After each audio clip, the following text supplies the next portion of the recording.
There was praise from the Premier for the new Prime Minister's negotiating style, but still no deal on signing up to the school funding plan. But while Campbell Newman and Kevin Rudd failed to break the long-running impasse, they did agree on giving their governments more time to try.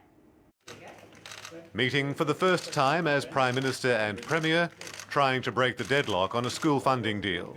I'm going to ask Campbell Newman to sign on to the Better Schools Plan for Australia to invest another $3.8 billion into the schools of Queensland.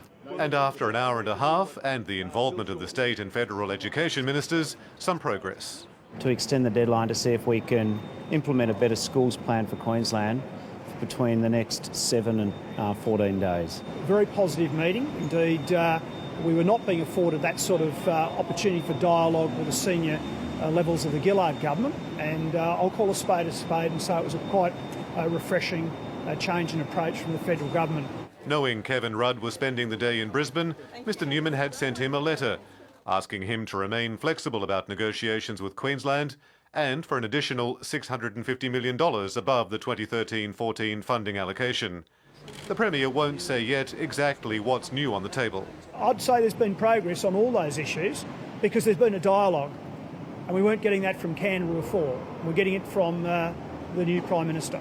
It's the second time the deadline has been extended after Mr Rudd gave extra time to all the states. The signing up of the Better Schools program should have happened long ago. It's taken too long.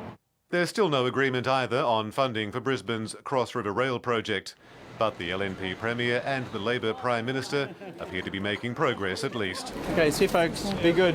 Chris O'Brien, ABC News, Brisbane.